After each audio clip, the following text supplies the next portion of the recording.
the third and I think final lecture of UPSC problem solving series. It is final for this linear algebra portion because from next video onwards I shall solve problems of real analysis. Okay, so let's start it.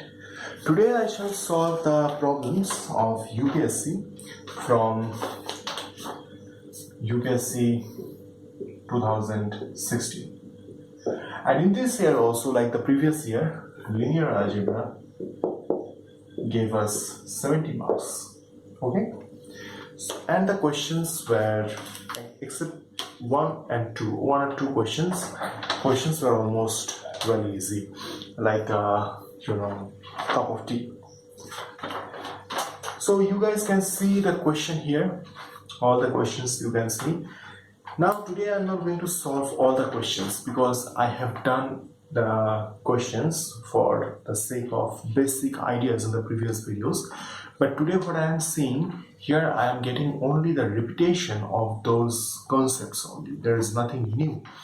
If there is anything a little bit new, I am going to solve them. Apart from that, most of the questions I shall keep unsolved with simple hints. And after a few days or two, in the link of the description, in the description of this video, you shall get a link for a PDF file where I shall provide detailed solution of 2016 paper. Okay, so let's start it. First question, as you guys can see here, you can see it somewhere. I don't know where in the screen you can see, but you can see it somewhere.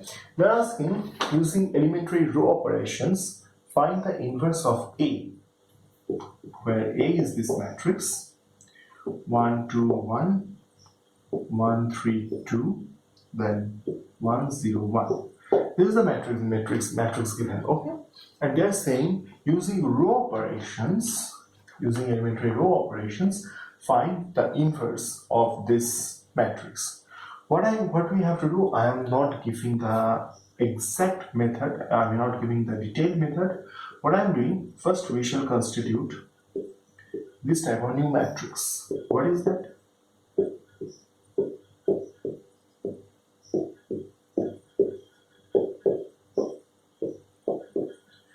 Actually, if you guys can see, I have done nothing new.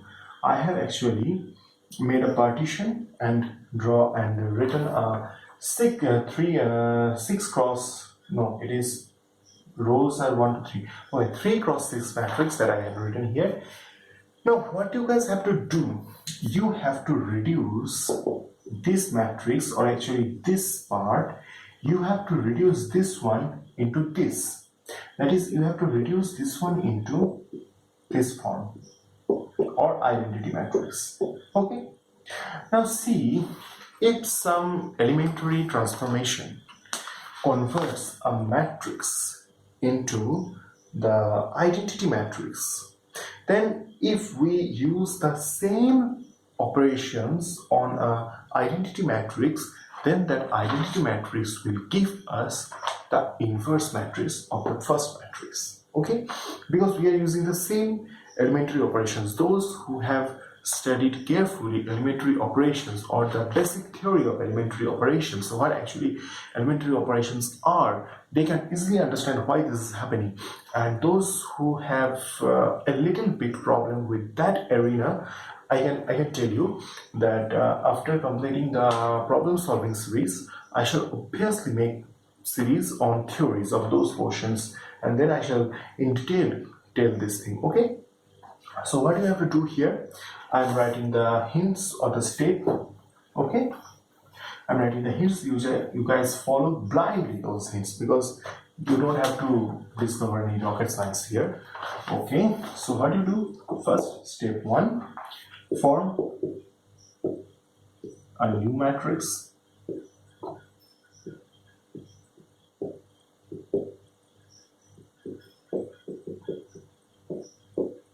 Okay, reduce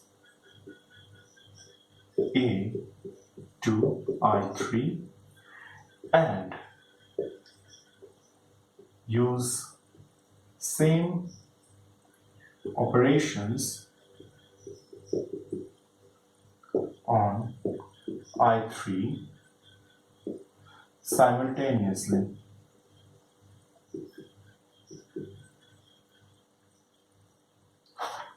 To reduce I3 into A inverse.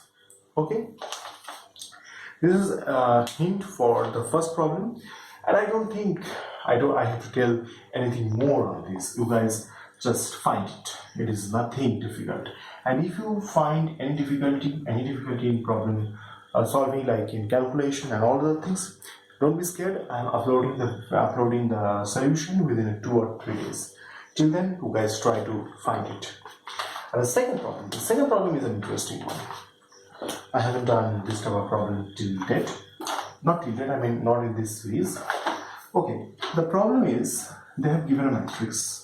The matrix is 1, 1, 3, 5, 2, 6, minus 2, minus 1, minus 3. This is matrix A, and they are saying to find out this one, a to the power 14 plus 3a minus 2i. If we think about multiplying this thing again and again to find this a to the power 14, then it will be a hectic thing. You have to multiply 13 times. You have to multiply 13 times to get a 14. Okay, first time you have to multiply a with a in this way. But what we actually do here, we find out the characteristic equation of this matrix. And how to do that? In the previous video I find a characteristic equation for some matrix while finding out the vectors and eigenvectors. So I'm going to do the same thing here again. It is the determinant of a minus lambda I, that is determinant of 1 minus lambda, 1, 3, 5, 2 minus lambda, 6, minus 2, minus 1, minus 3, minus lambda. Okay, now this will be equal to 0. This is my characteristic equation. I'm going to solve it now. It is 1 minus lambda into minus 6 minus 2 lambda, 3 lambda, lambda squared, then plus 6. So these two will be cancelled out. Second one, minus 1 into minus 15 minus 5 lambda, then minus, so plus 12. Okay, I lack space here. I should have written this one. I'm writing it on above. This one was 1 minus lambda, 1 minus lambda, then okay, I'm cutting this one, so it is lambda square plus lambda. Then this is minus 1, minus 15, and it's minus 3, so plus 5 lambda, plus 3, and then last one. I skipped the last one, so I'm calculating it here only. Last one will be minus 5 plus 4 minus 2 lambda. So it is 3 into, this is actually minus 1. So it will become, minus will come outside, and 6 lambda minus 3. Okay, so 3 cancels out again. It is finally becoming, actually if I take lambda common here, 1 minus lambda square, then minus lambda. Okay, so if I multiply this one, it will be lambda minus, oh, there will be 1 0 here. Okay, so it will become, the characteristic equation will become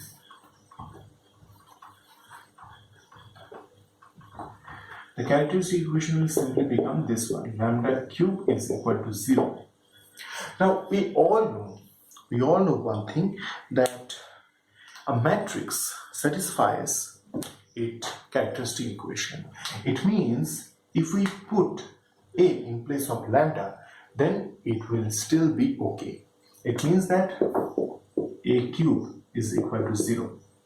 If we multiply a cube 4 times, then we shall get a to the power 12 as 0.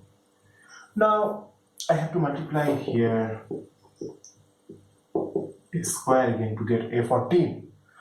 But here, since my a12, a to the power 12 is 0, therefore after multiplying a square, it will again be 0. So what I actually find out, which actually I have to find out, that is 3a minus 2I. This is the thing that I need to find out. So I don't think that I have to do the entire calculation here, because that will be nothing more than wastage of time. You guys can simply find out 3a minus 2I here. Okay, now let's come to the next problem.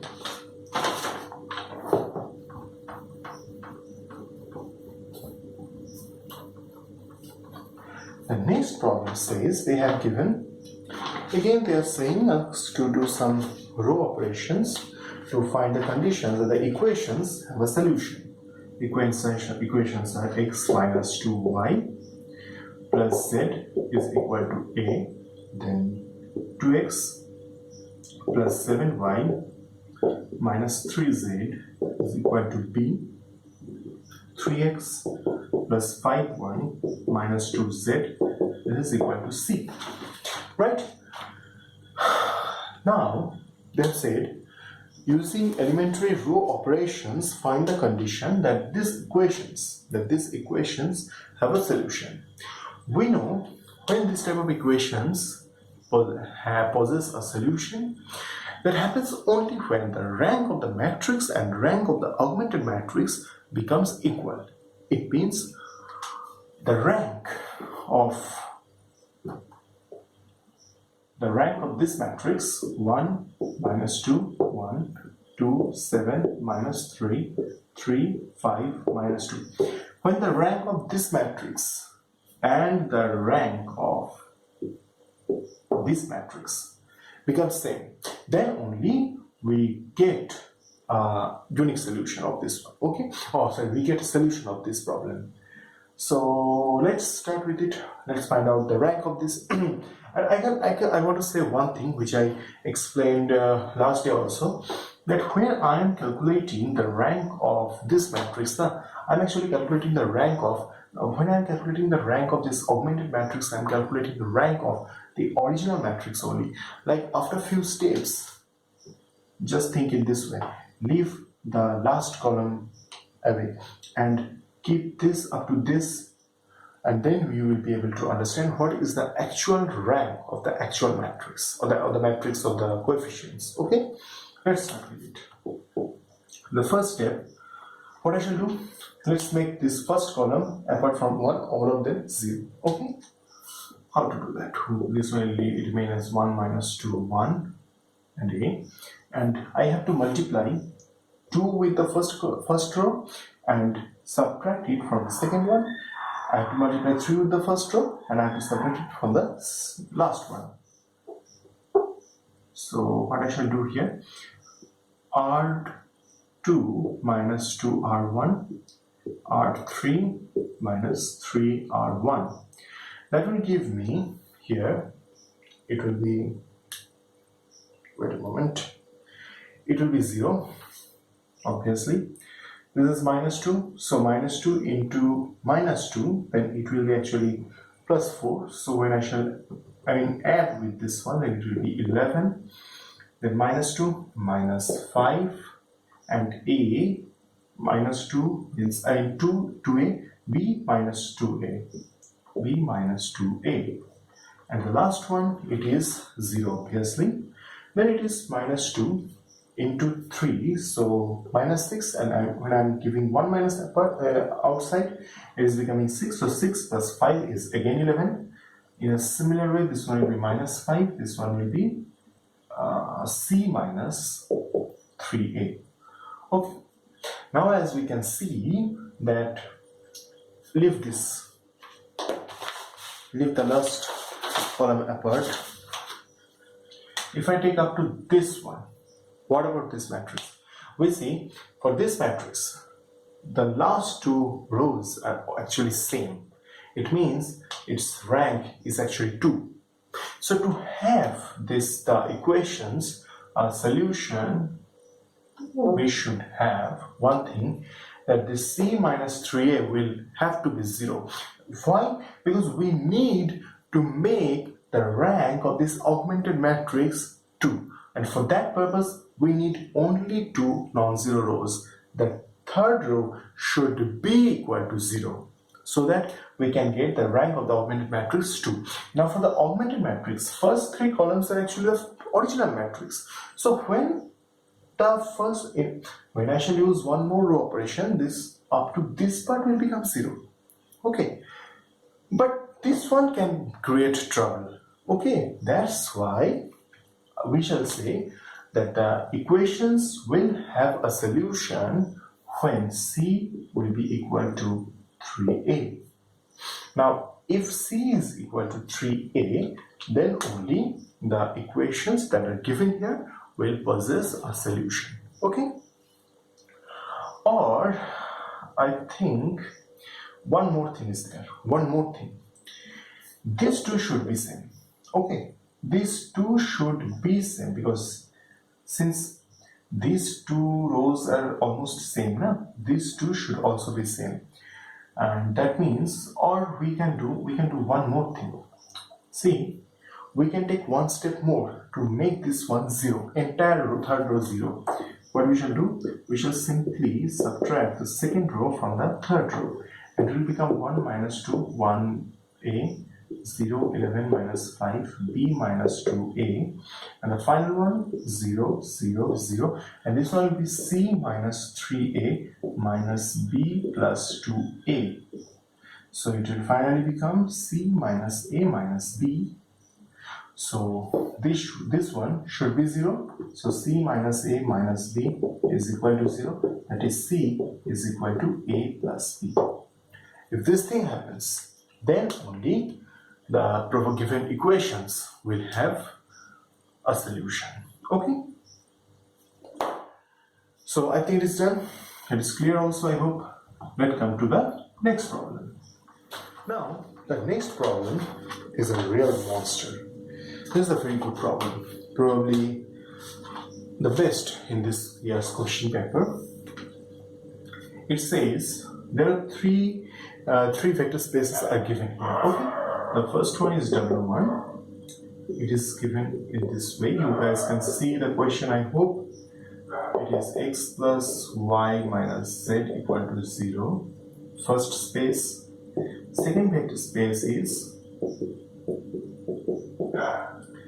3x plus y minus 2z equal to 0. See, actually what these spaces are, try to think in 3 dimensions. In 3 dimensions, these spaces are nothing but some planes that goes through the origin. Okay, these spaces are nothing more than that. And the third one, W3, is x, y, z, and this one is x minus 7y plus 3z, that is equal to 0. Okay. Now they are asking the dimension of W1 intersection W2 intersection W3, and also they are asking dimension of W1 plus W2. We should do both of them. See, when the question of this intersection comes, it means there are 3 planes actually. One, another, and another. When 3 planes, okay, and all of them are passing through the origin. Now, the intersection of these 3 spaces means what? Actually, the solution of these 3 planes, or you can say the intersecting line or intersecting points where these 3 planes are actually intersecting. It means the intersection contains the points that belongs to all of them. Okay, so the intersection, if you think geometrically, it will be actually where these 3 planes actually meeting. Those points will be contained in this intersection. And if we can find the condition for that that set, that intersecting set, we can find, if we can find that, then we'll be able to easily find the dimension of W1, W2, W3. Now, how to do that? See, since I have given with three equations of three planes, so I'm writing them. X plus y minus z, is that minus? Okay, x plus y minus z equal to 0. 3x plus y minus 2z, it is again equal to 0. X minus 7y plus 3z is again 0. Okay, it is done. So what I shall do now, I shall solve these three equations and I shall find out values of x, y and z.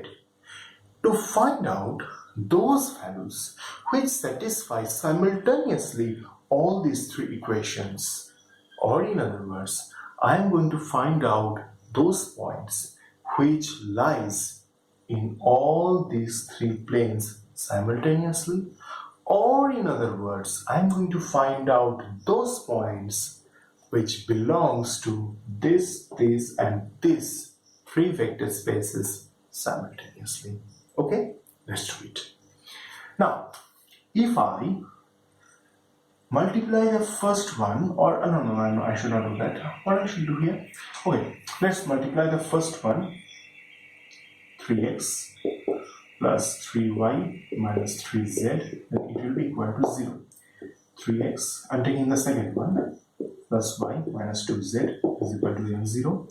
If I subtract, then this one will become 2y and this one will become z, so 0. So ultimately z equal to 2y. I have got one condition. Now I need the second one. Again using the first one, or I think I should use the second one. Okay, let me use the second one. Third one. X minus 7y plus 6y equal to 0. That is, x minus y equal to 0. It means x equal to y. So, the points that are satisfying all these three simultaneously, what they actually have, they are of this form: x, and x is equal to y, so y, comma 2y. Okay, it means the first coordinate of them and first coordinate and second coordinate of them are same, and the third coordinate is the exact double of the second or first one. That is, if I write it in this way, 1, 1, 2, and let me write y by some constant c.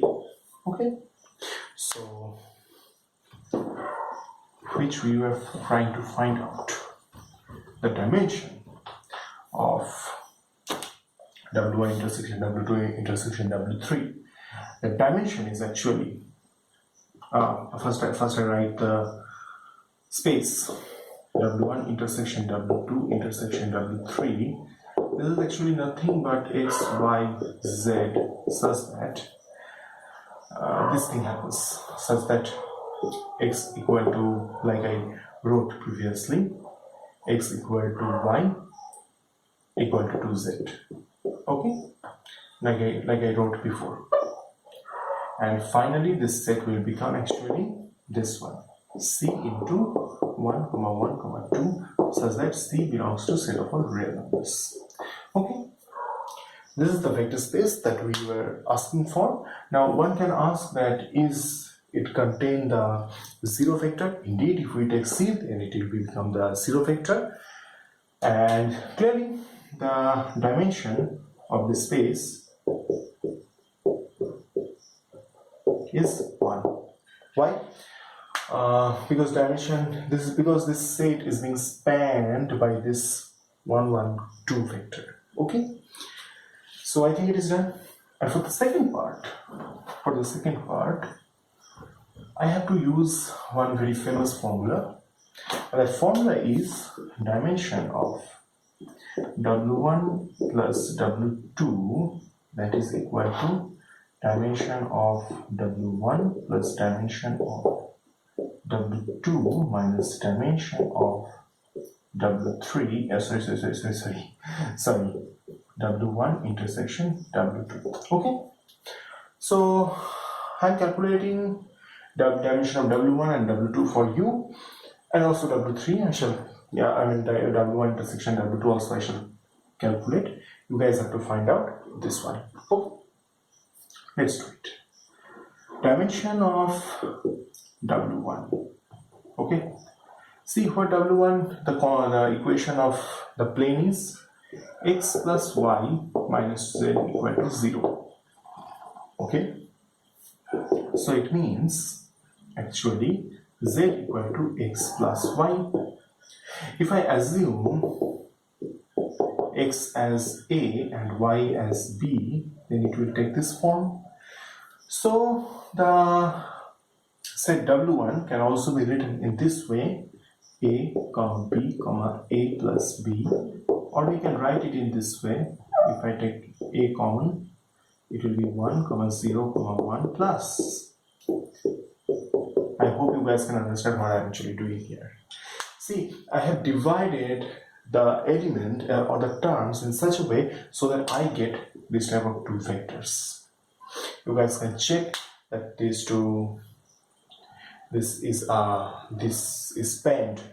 space is spanned by two vectors, and therefore the dimension of this W1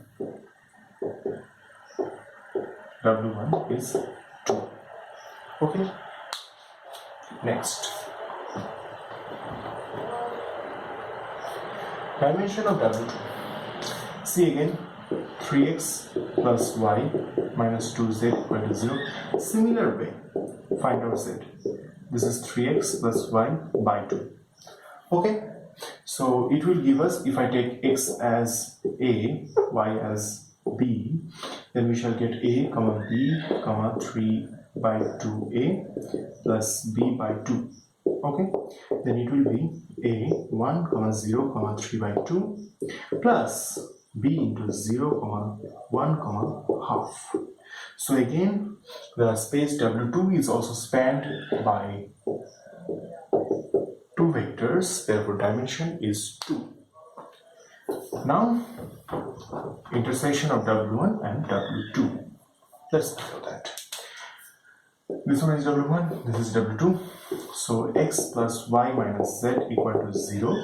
And here 3x plus y minus 2z equal to 0. Okay, we can create them. Now I have to solve these two equations. The board setup looks different because actually due to some technical errors, some part of the video was not actually recorded in the last time, so I have to do it again. Okay, so original matter is that I have to solve this equation, these two equations, to find out what is actually the W1 intersection W2. I have to find this one by solving this. Okay, so if I multiply the first one by 3, oh no, I don't have to do that. See, if I simply subtract, okay, then it will become minus of 2x and it will become z. This will be 0, so z will be equal to 2x, and substituting it in the first equation, we get x plus y minus 2x equal to 0, which in turn gives us y equal to x. Now if I assume x is equal to a, then z will become 2a. The set of points which satisfy these two equations, or these two planes contain the points, are given by this one: a, 2a, that is equal to, if I take common, 1 comma 1 comma 2. Okay, this is the intersection of these two spaces. So finally the dimension of W1 intersection W2 is 1 actually.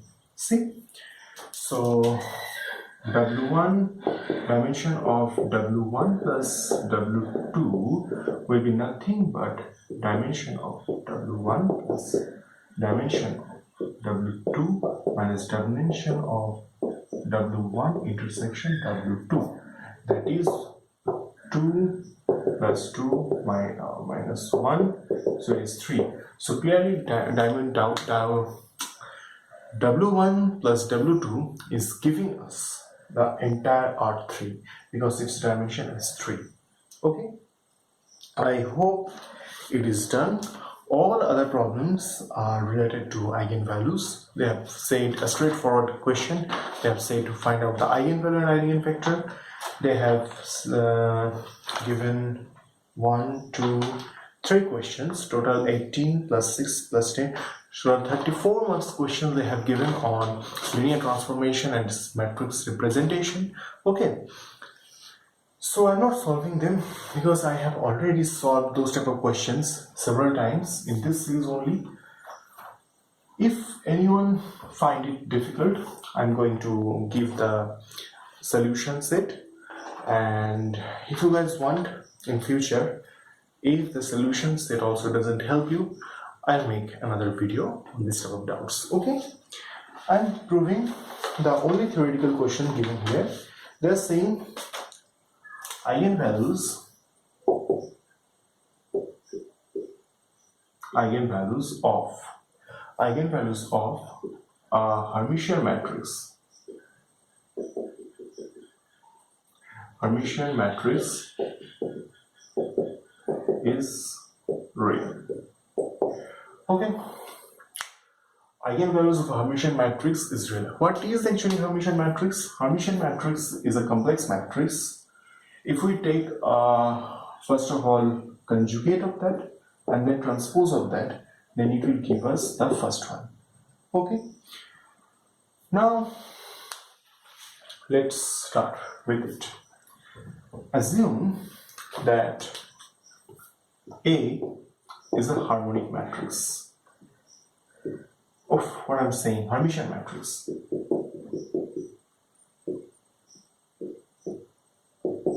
And lambda be its eigenvalue,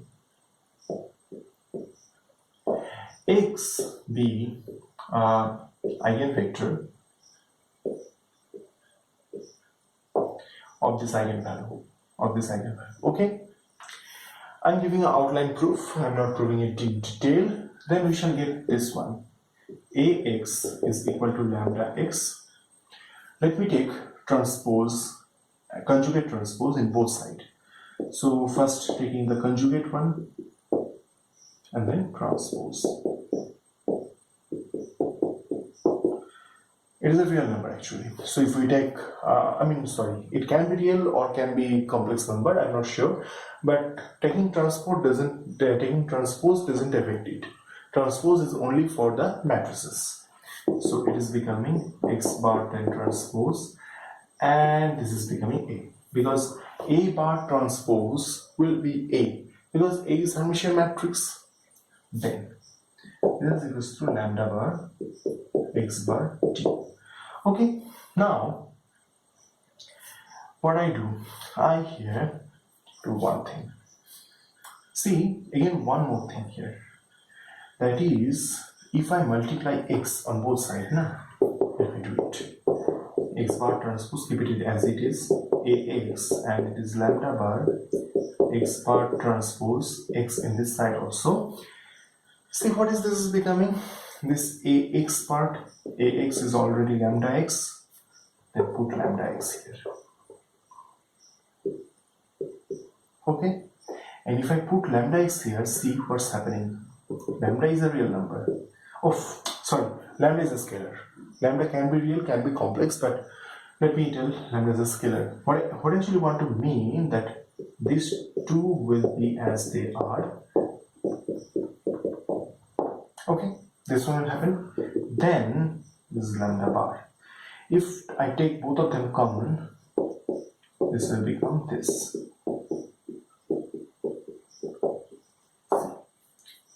Okay, so this is what we are getting from here.